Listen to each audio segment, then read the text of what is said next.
La creación de un seguro para cese de actividad que brinde una prestación económica temporal, hasta 3 meses, a monotributistas y trabajadores unipersonales, sin dependientes en la pérdida de su actividad laboral.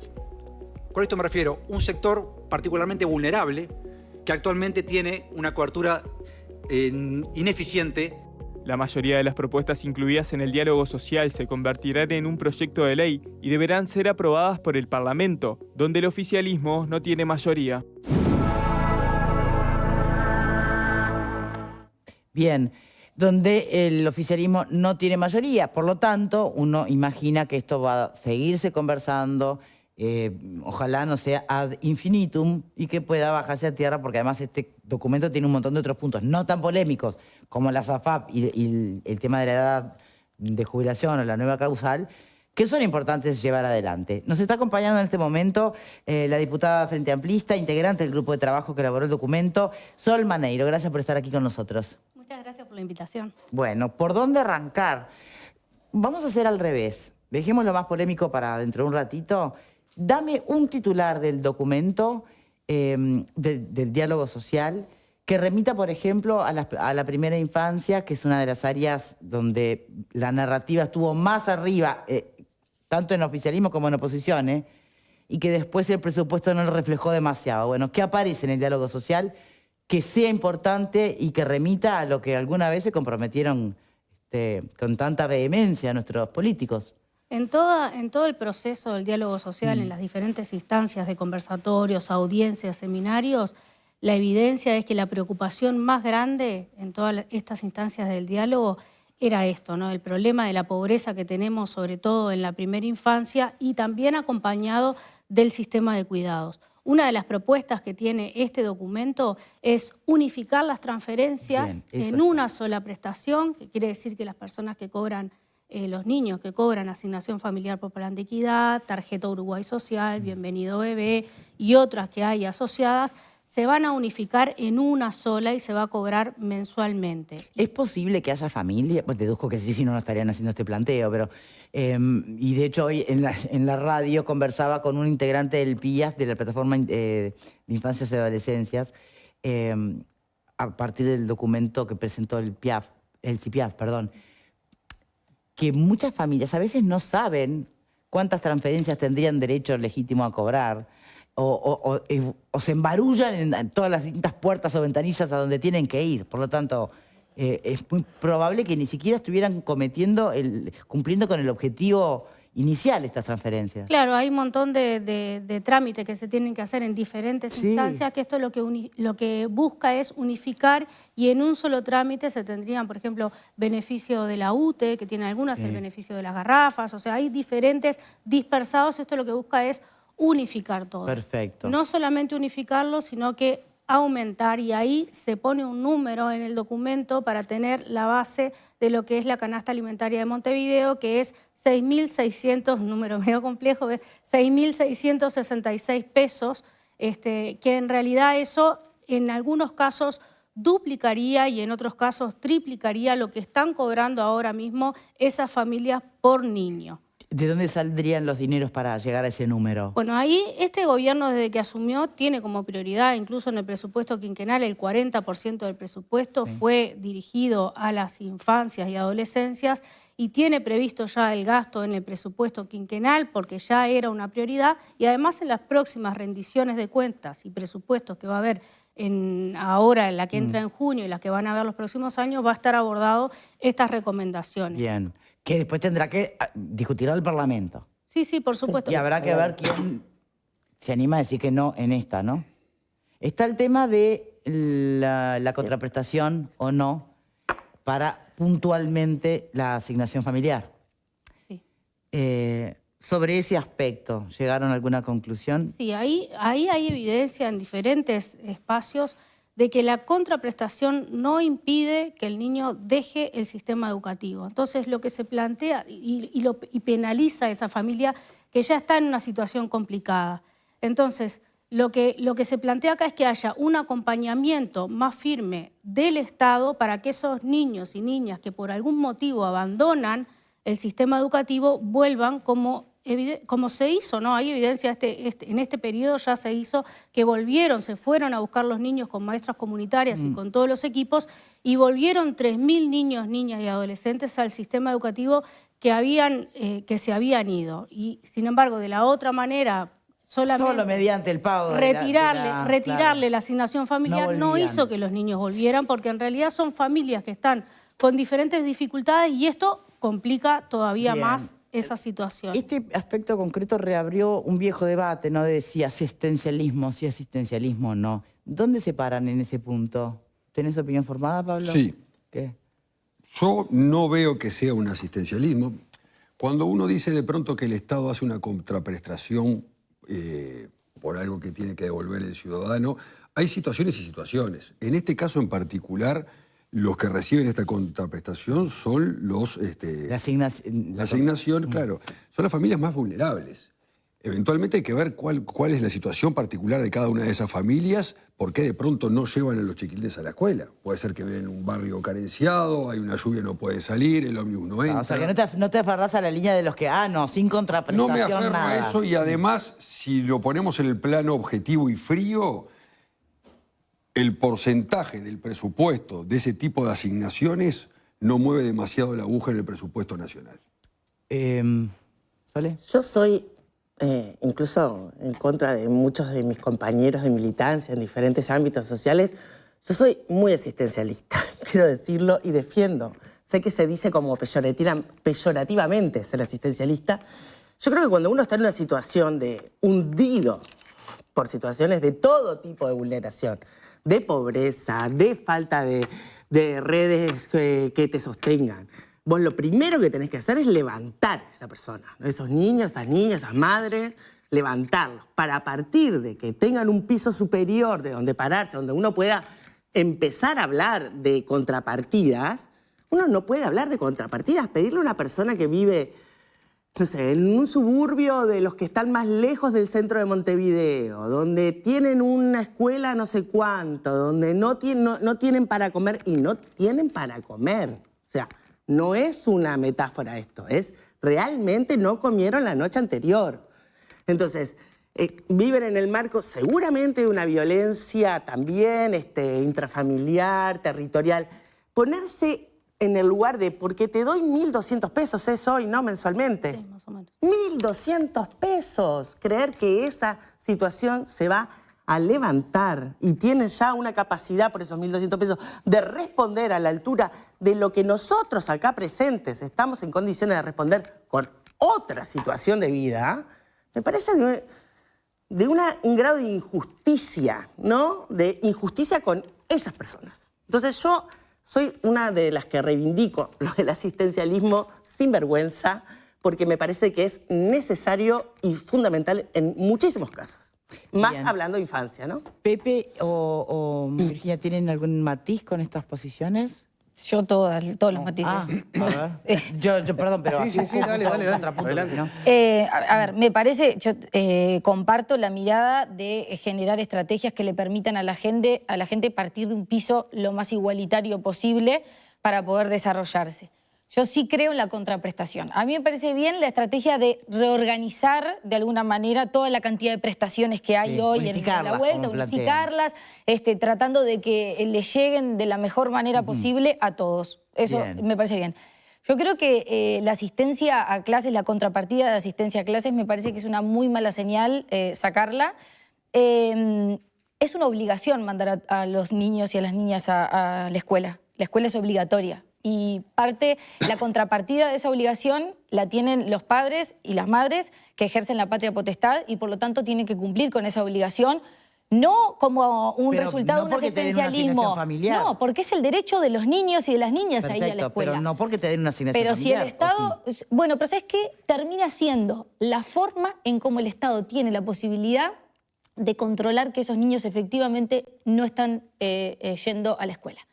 Hoy hay dos cortes de el Estado asignación controla familiar. por las faltas. No, el Estado no controla porque si no, no tendríamos lo que pasó a principio de todos los años que pasa, que hay un primer corte en donde tú te enterás desde los organismos del Estado que hay 7.000 niños que no fueron inscriptos a la escuela. Y tú te enterás de eso con ese corte.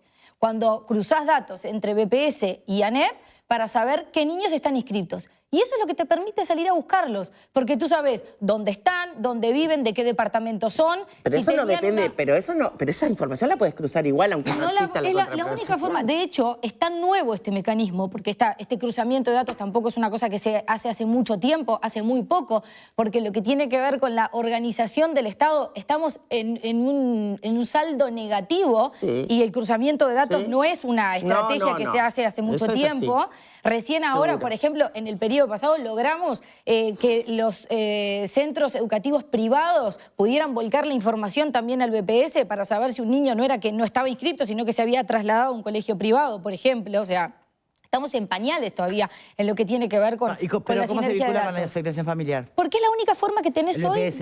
de saber si ese niño no se inscribió, y lo puedes ir a buscar y puedes generar estrategias para que ese niño sí esté inscrito y que vuelva a la escuela. Ahora, si vos simplemente le haces la transferencia y no controlás, ¿cómo vas a saber si ese niño se inscribió o no se inscribió? Además del deber del ejercicio de la patria potestad que tienen los padres como obligación inscribir a sus hijos, y esa partida fue creada. Y hay otras partidas que no tienen una contraprestación. Ya el Estado da otras partidas que no tienen ninguna contraprestación. Entonces, me parece que ni en lo discursivo ni en lo estratégico del Estado es una buena medida que se saque la contraprestación. Con ese punto, Sol, ¿qué se dice?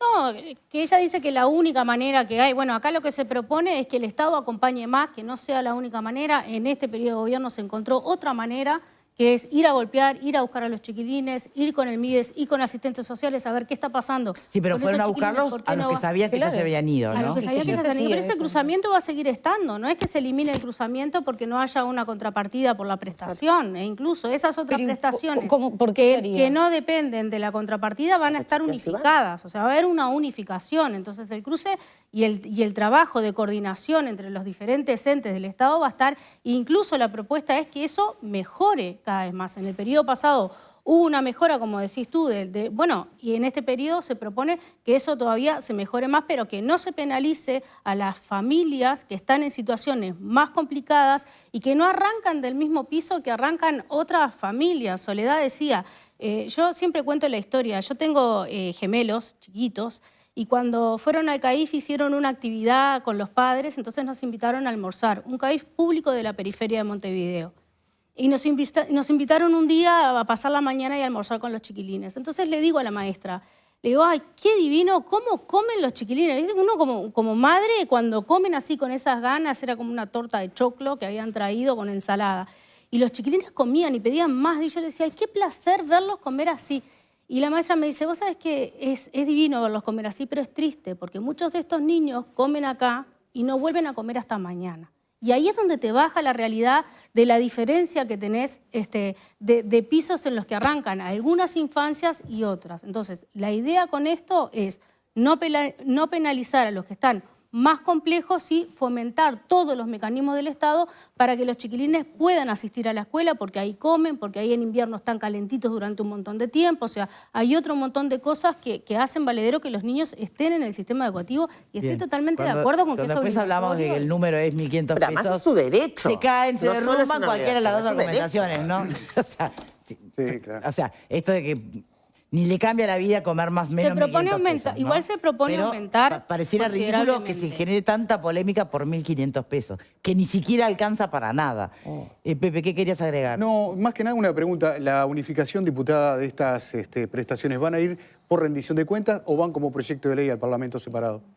Ayer, todavía nosotros no tenemos los detalles de cómo el Poder Ejecutivo va a tomar las propuestas del documento. En realidad, estos son todos recomendaciones al Poder Ejecutivo que se hacen, y después en los próximos días el Poder Ejecutivo va a tirar un lineamiento de cómo van a venir esos proyectos, proyectos de ley algunos, y otros son cambios en las políticas que no necesitan ¿Pero ustedes proyecto de ley. propusieron algo en particular que vaya por rendición? No, nosotros no. Ayer esbozaron algo de que la parte de transferencias era lo primero que iba a entrar y iba a venir como medio entrelazado con rendición de cuentas. Bien. Y la unificación requiere una ley. La unificación es necesariamente, sí se tiene que hacer por ley. Sí, porque hay leyes vigentes que tienen asignación familiar, o sea, las otras Modifican prestaciones, dineros. entonces hay que o derogar o modificar las leyes actuales para poder hacer la unificación. Pero puede ir por la rendición. Sí, sí, No, puede. no, está bien, porque la rendición es una ley. Claro. La pregunta era si necesariamente tenía que pasar por ley o podía ser un administrativo. Eso sí, eso sí. Bien. Vamos con otro de los temas más candentes que tiene que ver con la edad de jubilación, la nueva causal que se estaría introduciendo para que las personas puedan elegir si se van a jubilar a los 60 o no.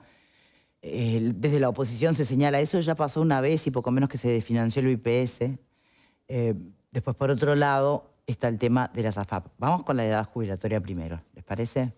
Sí, la propuesta, nosotros fuimos muy críticos en el periodo pasado de subir la edad de retiro al barrer para todos los trabajadores y trabajadoras a 65 años de edad, Sí. porque no todas las condiciones laborales y las trayectorias laborales permiten que las personas No, está lleguen claro. a los 65 años para jubilarse. Pero igual la ley vigente daba el espacio para ciertas profesiones u oficios que se pudieran jubilar antes. Y Sí, tengo entendido que además se podía haber ido por ampliar ese capítulo, pero dejar los 65. Eso sigue vigente y ese capítulo de la 20.130 lo que plantea es puestos de trabajo de alto desgaste físico. Sí. Y lo que nos pasó, la evidencia que tenemos nueva, en que hay un estudio de BPS y de la Universidad de la República que dice que las personas que tuvieron a lo largo de su vida ingresos bajos, que eso se ve reflejado después a la hora de jubilarse,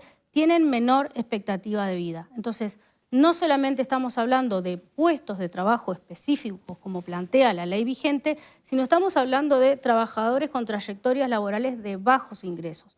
Por eso es que se genera esta causal anticipada para aproximadamente 1/3 de los trabajadores que tuvieron trayectorias laborales con bajos ingresos, para que esas personas que ya se sabe que no van a poder trabajar hasta los 65 años por diferentes casuísticas, por físico, pero hay otras que porque se quedan sin trabajo, o sea, hay un montón y no son contratados, o sea, hay un montón de cosas que pasan en las trayectorias laborales, por eso se genera esta causal anticipada que le da la posibilidad a toda la población que quiera jubilarse a los 60 años, lo puede hacer, pero 1/3 de los trabajadores de menores recursos lo que va a hacer es que se jubilen en las mismas condiciones que la ley anterior, que es la 16. En cambio, quienes no están en esa franja y optan por jubilarse a los 60 van a ganar menos. Van a ganar menos y ahí van a estar los incentivos para que sigan sus trayectorias Exacto. laborales hasta los 65, 66. Está. o Y el si tiempo nadie que- tomara esos incentivos,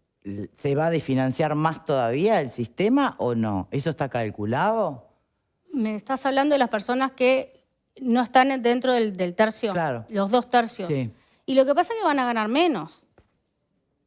No le va a convenir irse a los 60, a no ser que tengan otras... Otra realidad. Otras Sí, sí, sí. ingresos, Sí, sí. rentas, Sí. o sea, y que decidan que efectivamente se quieren jubilar a los 60, aunque cobren menos. El incentivo está en, vos vas a llegar a los 65 años con 30 de trabajo y te vas a jubilar en las condiciones de la 20.130.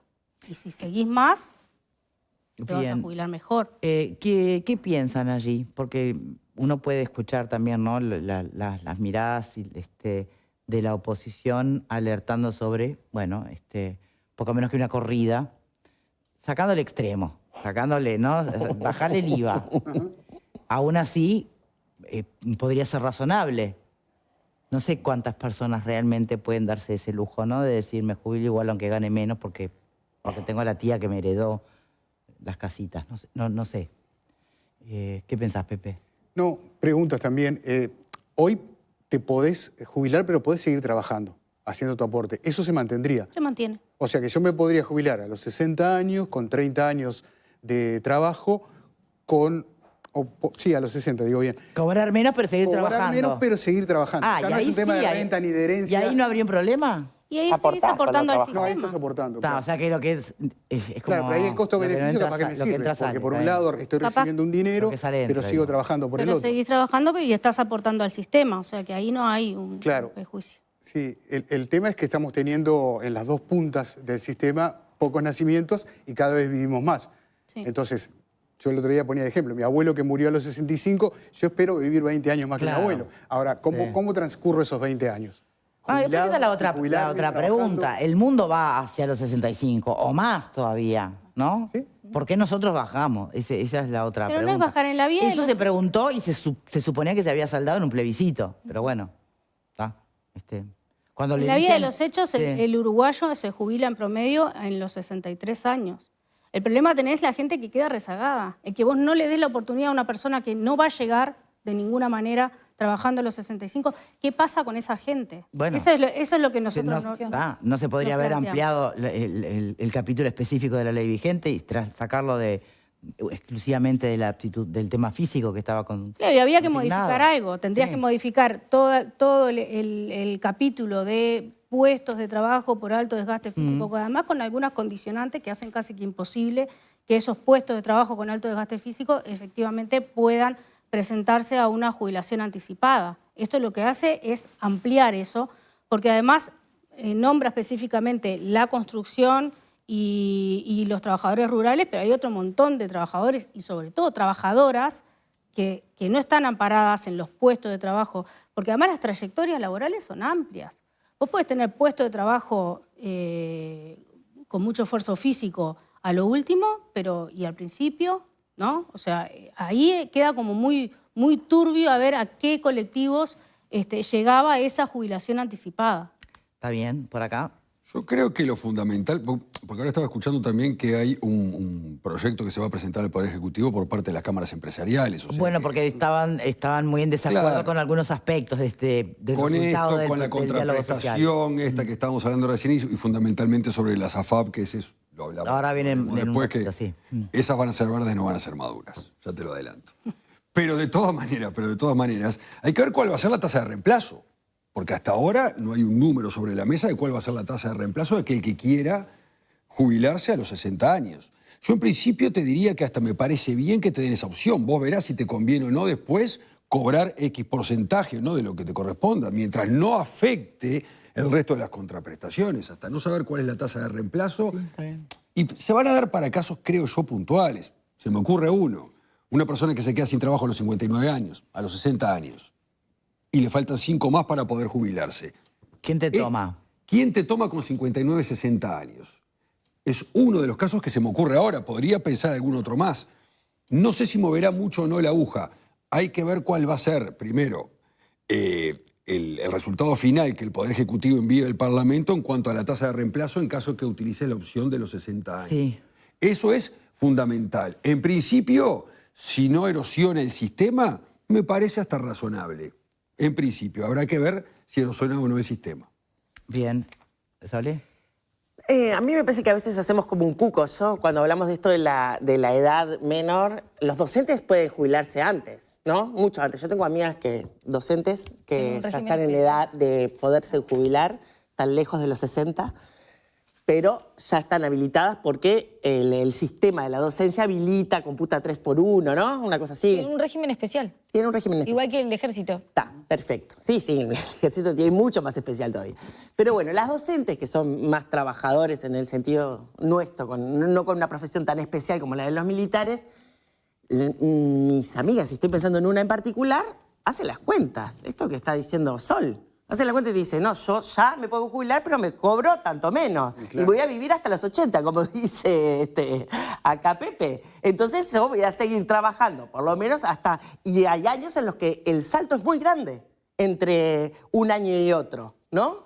Entonces, automáticamente, por la racionalidad humana que cada individuo tiene en cuanto a cómo se maneja y demás, te vas a ir jubilando dependiendo de tus circunstancias particulares de vida, que no solo tienen que ver, yo el otro día lo dije, porque hablamos de este tema el miércoles pasado, no solo tiene que ver con eso, puede tener que ver hasta con cosas que nunca te certificaría el BPS y tenés una situación particular de depresión o de tragedias o de cosas que te pasan en la vida que no son físicamente avalables como una jubilación prematura, pero a vos te cambia la vida poderte jubilar y tener un ingreso, aun por menos que sea, que te asegure tal cosa. Porque capaz que tenés tu techito, no sos heredera de la tía de 3 apartamentos, pero tenés tu casa y con esa jubilación que es menor, te da para subsistir en condiciones de dignidad, ¿no? Entonces, y lo que me parece es que también tenemos que apostar, o sea, somos personas con capacidades para tomar decisiones sobre nuestras vidas. O sea, cada uno va a decidir si quiere jubilarse con 63 pesos, con 65 y 10 pesos, o con 70 y 15 pesos. Entonces, me parece que ahí está, en los incentivos que la política pública aplica y puede aplicar, y la racionalidad que cada individuo tiene y su capacidad de libertad de elegir. Pero todo esto sin perder de vista un contexto en el que algunos especialistas te dicen poner especial énfasis en hacia dónde va el mundo, hacia cuál es la realidad demográfica del país en el que vivís, y otros no, priorizan simplemente el individuo. Entonces, claro, en esa tensión tenés que dar con algo que sea sostenible en el tiempo. Pero sostenible, pero ahí está la matemática, por eso te pagan menos. Esa es una cuenta que hace ¿cuánto va a ser la tasa de reemplazo? Que es lo fundamental.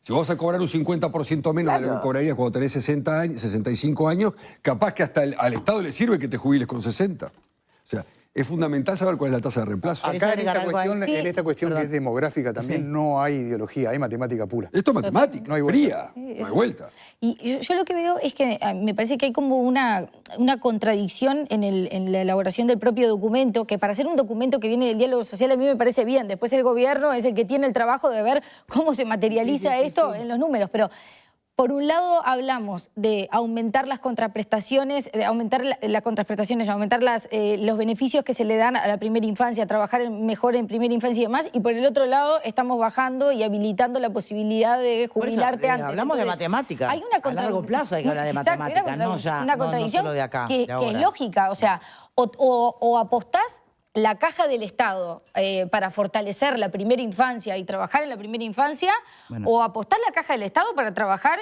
y fortalecer y permitir a la gente que se jubile con edades más cortas. ¿Tiene que ser una cosa o la otra? Y ¿No, sí, no puede haber una fórmula intermedia? No, en un estado como el nuestro, en donde la sábana es corta y tenemos una situación de pobreza infantil que es preocupante para todos.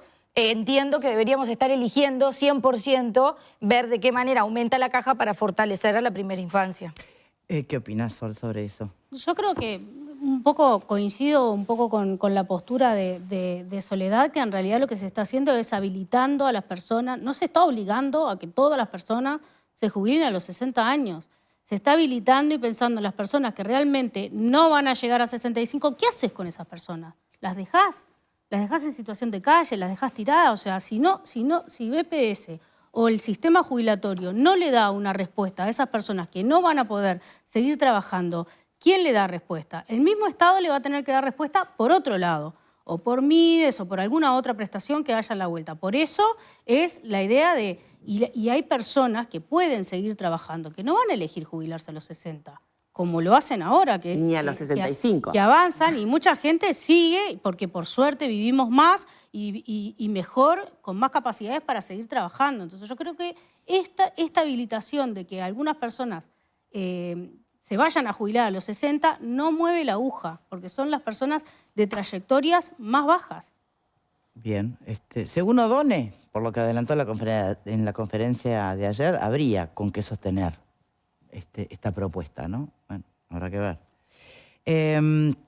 Vamos con el tema de las AFAPs. Me parece que sí será importante que hasta el presidente abría la conferencia con este tema, ¿no? Cuando en realidad el diálogo social ha tenido muchísimos puntos. Antes de ir con Sol, ¿qué les quedó a ustedes? ¿Es estatización parcial o no es estatización? ¿Realmente se puede llegar a generar algún peligro para las inversiones? ¿Y qué lo generaría? ¿El cambio propuesto por el diálogo social o la reacción de la oposición? ¿Cómo la ven? Para mí es estatización. Si vos estás parcial al menos. Sí, o parcial, total, por supuesto.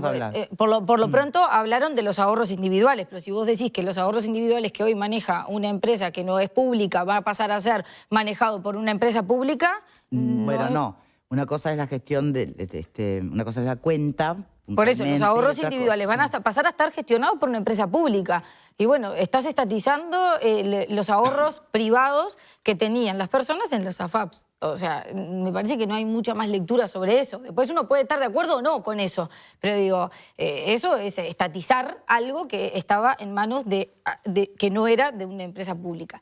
Y a mí no me parece bien el mensaje en general, de nuevo, ¿no? En esto de ya hubo un plebiscito, esto ya se trabajó, hay una postura y me parece que la oposición salga a marcar las diferencias que tiene en este sentido no puede ser el motivo por el cual el Uruguay se ponga en riesgo con la mirada internacional. Se pone en riesgo o no con las acciones que tome un gobierno, no con la crítica que le haga la oposición a esas posibles acciones, porque si no, con ese criterio la oposición no puede salir nunca más a decir que no está de acuerdo con algo porque estaría poniendo en jaque la institucionalidad del país. La institucionalidad del país se pone en riesgo, que no estoy diciendo que se esté poniendo en riesgo en este caso, ¿no? Pero digo, se pondría en riesgo con acciones concretas que toma un gobierno, no con las críticas de la oposición. Entonces, en el marco del resultado de un diálogo social, la oposición, que forma parte de la sociedad, está planteando cuáles son las diferencias que tiene con eso que surge, porque después que una tendrá que cosa ir son al las cuentas y otra cosa Parlamento. son los fondos, y eso hay que separarlo. Pero por eso dije, las cuentas personales pasarían al Estado, los fondos no. Por eso dije parcial. Serían gestionadas. ¿Sí? Sí, Ya, por eso fue el lo tema que es que uno de afuera, realmente, perdón, pero cualquier ciudadano común que no esté especializado en estos temas, no sacamos la diferencia entre una cosa y otra. Bueno, a mí no me queda claro qué es gestionar pero alguna vez un fondo entendiste versus gestionar una el cuenta. reporte de la FAP que te llegó. ¿Alguna vez vos lo entendiste? Bueno, no. Yo jamás Confío, lo pero entendí. confío. No, la verdad confías, confío. pero no lo Sí. entendés. No, y además No voy a sabés ni lo que charlas. te dicen, no, pero ni lo que te sacan, tengo un ni nada. teléfono que me tengo, ¿sabes? Pero no es que tan ¿sabes qué pasa? complicado, Hay pero- gente que Yo no vos lo entiendo, llamás y te explican en 2 minutos lo que necesitas saber. No es tan- yo no lo entiendo. No eso es lo tan entiendo. complejo, pero reconozco que sí tiene aspectos técnicos que justamente hacen Igual a yo la estoy cuestión. con la estatal, que es la Si no, no la estaríamos República. hablando No, de esto, ¿no? pero es que Si es un fuera tan tema sencillo complejo. todo. Claro. Y por otra parte también, yo creo que, es decir, no hubiese tocado nada por 2 razones. La primera, porque esto ya hubo una decisión por una vía de democracia directa por parte de la ciudadanía, más allá de que no sea estrictamente el tema técnico de que se toque la SAFAP, pero igual, yo no lo hubiese Pero tocado. si vos sabés que quienes impulsan este diálogo social vienen del palo que quieren eliminarlas directamente, ¿usted no sospecharía de que esto es como un principio de algo? Esto que acabo Bueno. de decir, con otras palabras, es más o menos lo que desde un sector se entiende que hay de fondo y por eso se... Esa era la Genera segunda resistencia. Ese era lo segundo que iba a explicar. En un perdón. momento, no, pero está bien. En un momento de incertidumbre a nivel mundial, en un momento donde la confianza tiene un valor sumamente relevante para los mercados, para todo, yo no hubiese, insisto, no hubiese tocado algo que ya estaba cerrado. Capaz que planteaba, bueno, vamos a discutir el tema de las comisiones. ¿Por qué si República FAP, que es líder en el mercado y es del Estado, ¿no? Con la integración del BPS, del Banco de Seguros y del propio banco, lidera el mercado y tiene buenas comisiones, porque el resto de las AFAP no pueden mantenerse a un mismo nivel de comisiones y ser, digamos, plausibles de que mucha gente diga, bueno, ahora me cambio para República, o un libre mercado allí para poder discutirlo. Esta Para que diferencia, compitan de otra manera. Para que decís. compitan de otra Bien, manera. De todas maneras, Me quien parece que es mucho gestione, más sano. si no es una FAP y es el Estado que gestione la cuenta, ¿lo va a hacer gratis? No. No.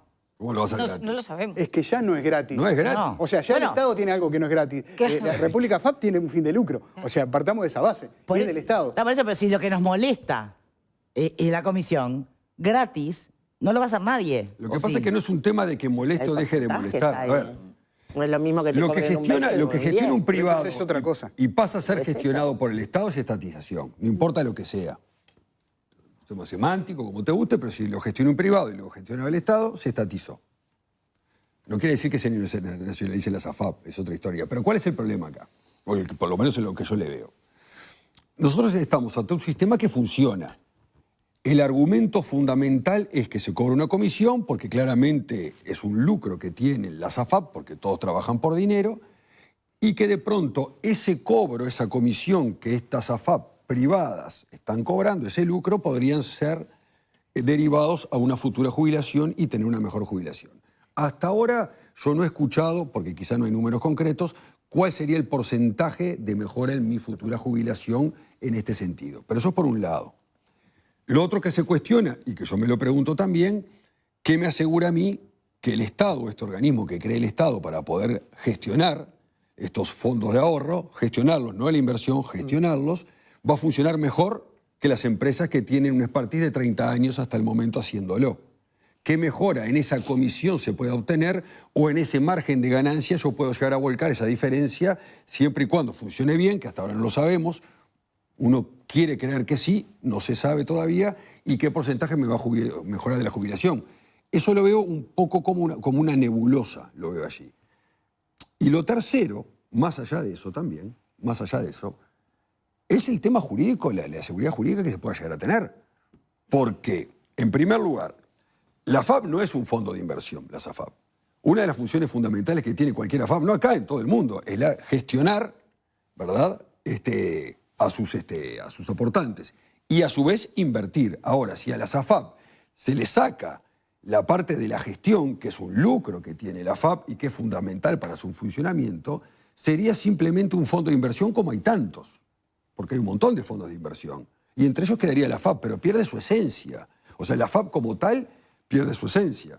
Uno de los reclamos de las AFAP durante mucho tiempo es que el Estado le permita poder invertir en otras carteras. Ampliar la cartera de inversión. Ampliar la cartera de inversiones para poder tener mayor rendimiento. El argumento del Estado, en muy resumidas cuentas, es que de pronto esas carteras tienen un riesgo más alto y entonces hay que cuidar los fondos. Está bien, se podrá discutir o no, no lo sé. Pero más allá de esto... O sea, invierte en obra pública, de hecho. No, está bien, pero podrá abrir ese abanico de posibilidad de inversión. Ahora, pues se invierte en bonos del Tesoro, AAA, son cosas que son de manual. Seguras, que aseguran, claro. Exacto, son de manual, que aseguran una rentabilidad X. ¿Está bien?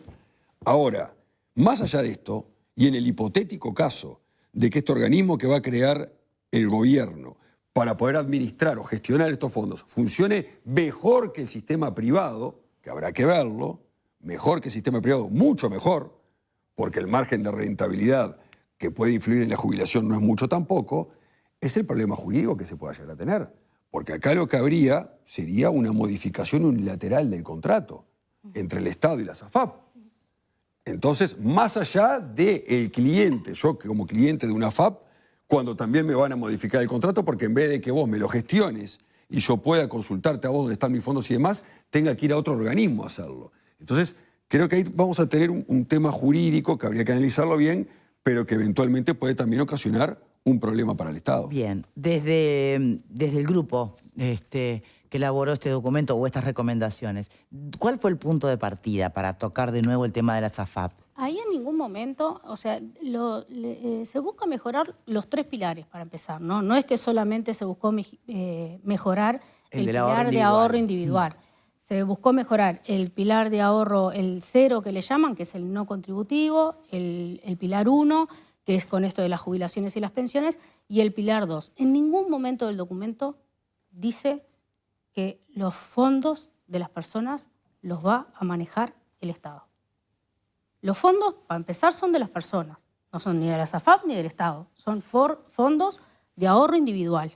Y lo que busca este mecanismo es mejorarlo. ¿Cómo? Bueno, que la gestión administrativa de esos fondos pase, en lugar de ser directamente de la FAP, pase a ser de un ente público. ¿Alguna vez el Estado administró mejor que un privado algo? Que puede ser Mirantel. Que puede ser BPS o puede ser alguna otra agencia que se genere o la agencia que ya está, ¿no? Eso es un poco lo que se busca. ¿Por qué? Porque ahora hay una especie de competencia entre AFAP o BPS. Yo tengo una jubilación por la AFAP y otra jubilación por BPS. Y en realidad el trabajador y la trabajadora, ¿cuánto aporta? Aporta el 15%. Un porcentaje va para el ahorro individual y eso va a seguir. Nadie se va a quedar con el ahorro individual de nadie, nadie va a estatizar nada. El ahorro individual va a seguir y los que van a invertir esos ahorros individuales los van a hacer las AFAP públicas y privadas, que son lo que mejor hacen.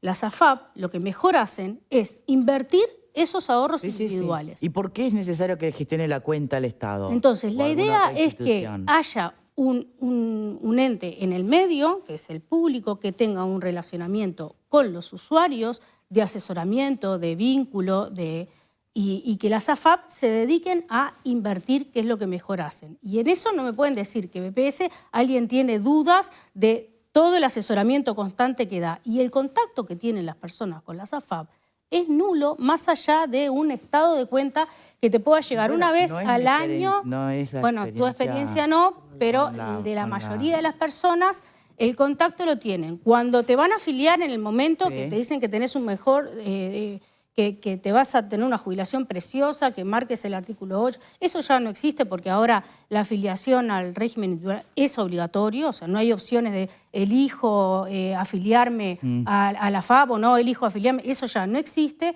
El ahorro individual es obligatorio, en eso hay un consenso de que eso va a seguir. Por eso cuando traen de nuevo el tema del plebiscito, el plebiscito prohibía el ahorro individual.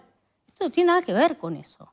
Tiene nada que ver. Bueno, pero tampoco es gente de otro planeta que viene a plantear esto. No, pero se respeta la voluntad de la ciudadanía que puso el voto para una cosa o no. Entonces el ahorro individual va a seguir. Y esto es un poco lo que planteaban ayer en la conferencia de prensa, ¿no? Con esto de los relatos y que se salga a decir un montón de cosas que no están en el documento, no están planteadas. Es verdad que falta hilado fino y yo no tengo ahora la información de cómo el Poder Ejecutivo va a ejecutar las diferentes propuestas. Bueno, pero no lo sabe nadie todavía, eso hay que esperar. Eso hay que esperar a que venga. También tiene que venir un proyecto de ley. Va a haber una discusión parlamentaria porque también se intentó desacreditar el diálogo social como diciendo que intentaba sustituir la discusión. No, las leyes se van a discutir en el Parlamento como se discuten y se generarán las mayorías para hacer algunos cambios o no. Eso va a ser toda una discusión interpartidaria que se va a tener. Sí, lo que alguna vez se mencionó, perdona que te interrumpa, es que no podía el diálogo social sustituir no el Parlamento, sino la participación activa de los partidos políticos. Sí, es que no lo hizo. Primero que en el diálogo social no se votó absolutamente nada. Con esto de las salidas de las cámaras empresariales... Sí, que marcan distancia. Sí, ellos plantearon como que no se sentían contenidos dentro del documento. En realidad, la dinámica que se dio era de grandes acuerdos y en las cosas que no teníamos acuerdo, teníamos la posibilidad de agregar un párrafo de carácter personal de cada organización social que marcara las diferencias.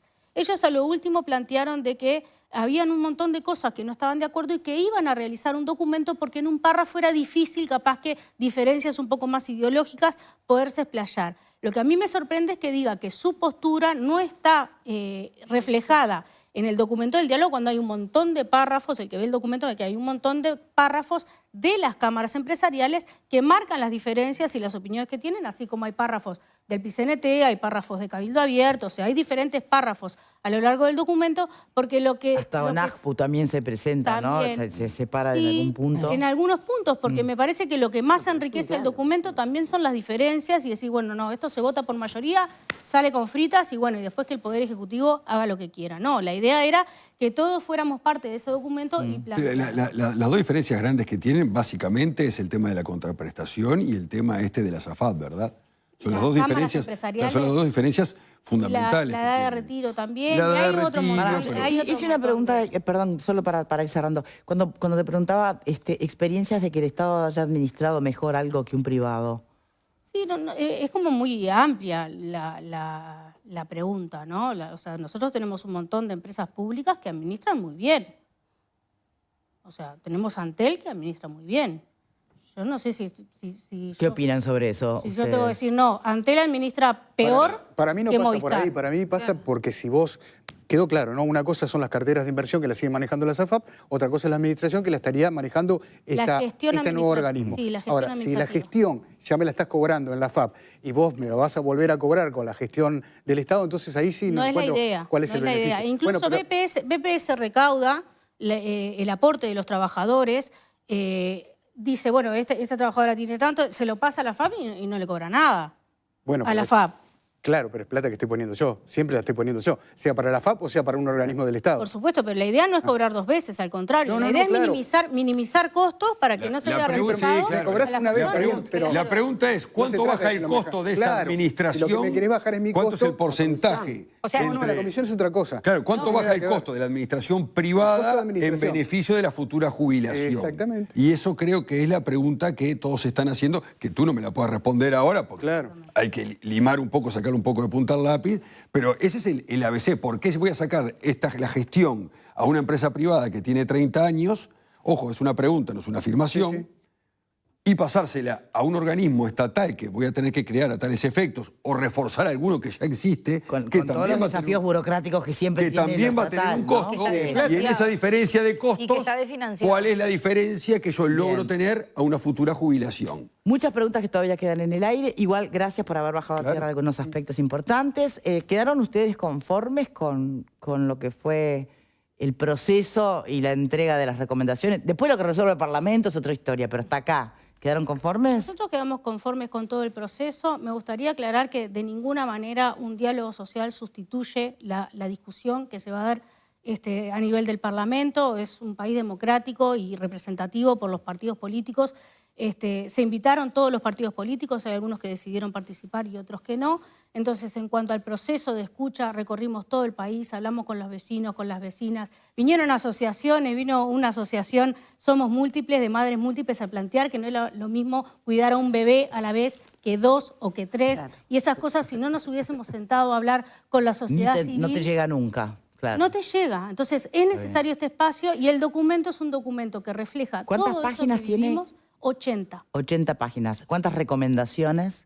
Bueno, hay un primer diagnóstico, no te sabría numerar las recomendaciones. No, yo para hacer el siguiente cálculo, ¿y con qué mínimo de recomendaciones habrá valido la pena todo el diálogo social y con qué número habrá sido una toma de pelo, ¿no? O sea, siempre es valioso un diálogo social, más allá de las recomendaciones. Y creo que no, más allá de que el gobierno tome, si el gobierno toma o no toma ninguna recomendación, habrá sido por la galería, ¿no? El gobierno fue parte del diálogo social, entonces muchos de estos acuerdos el gobierno está por dentro y está al tanto y no le va a salir, no va a ser nada nuevo decir esta gente que estaba reunida allá me viene con esta fruta, ¿qué hago con esto? O sea, ellos fueron parte. Eso está claro. Entonces, entonces yo lo que creo es que vamos a tener todo lo que está en el documento, son buenas noticias, son avances en derechos, son necesarios para avanzar en la protección social y bueno, nosotros como fuerza política nos quedamos con eso más que conformes, con el proceso y con los resultados. Cortita, sí, pero cortita. Para cerrar, con la presencia de Manini, porque estuvo durante todo el diálogo social y de hecho en la presentación. Estuvo Cabildo, sí. Cabildo. Marina se llamaba la representante. Exacto, estuvo Cabildo, pero estuvo presente Manini, ¿no? Hoy estuvo Manini. Hoy estuvo Manini. ¿Se asegura en la mayoría parlamentaria en diputados? En el diálogo social, la única que estaba ahí en la mesa que es parlamentaria era yo. Y todavía no hay un diálogo interpartidario con todos los actores. Usted me entiende la pregunta, diputada. Estaba Manini ahí. Estaba Manini, pero eso no asegura porque en el documento hay muchas diferencias. Ok, es una pregunta. No asegura. No va a salir como un documento único en el Parlamento. Las normas, las mayorías que se requieren. Bueno. La respuesta es no. Están detalladas en el documento. Cabildo abierto no está de acuerdo con tal cosa. No, pero si tengo que responder algo es no está hablado que vos participaste del diálogo, dame los Uno más votos. uno no es dos. No, y además esperamos, al igual que en el presupuesto, poder aprobar estos proyectos de ley que van a venir este año en el segundo semestre, eso ya también lo adelantaron en la conferencia de prensa, salgan por muchos más votos que la mayoría ajustada que necesitamos, que es la nueva tónica que tenemos ahora en diputados de hablar con todos, porque como no tenemos los votos, hay que... No hay más remedio. Sol Maneiro, diputada, muchas gracias por habernos acompañado. Gracias a ustedes. Antes de cambiar de tema, que tenemos un móvil pronto en Flor de Maroñas, ya van a ver por qué. Les recuerdo que es el mes del armazón en Óptica Estela Ginchuk, un momento ideal para renovar tus lentes porque te esperan con descuentos hasta el 60%. Además, con tu receta 25% extra en cristales y si pagas con Santander, 5% extra más. Pasa por cualquiera de sus 10 locales o compra por la web desde todo el país en ópticaestelaginchuk.com. Bueno, muy bien. Lamentablemente también hay movilizaciones por inseguridad y accidentes, además accidentes frecuentes en Flor de Maroñas y los vecinos se juntaron y tenemos por allí a nuestro móvil con Tania Melgar pronta para conversar con ellos. ¿Cómo estás, Tania? Hola Victoria, buenas tardes. Así es, el lunes en la noche vecinos estuvieron cortando la calle aquí en Villa de Moros y Argentina.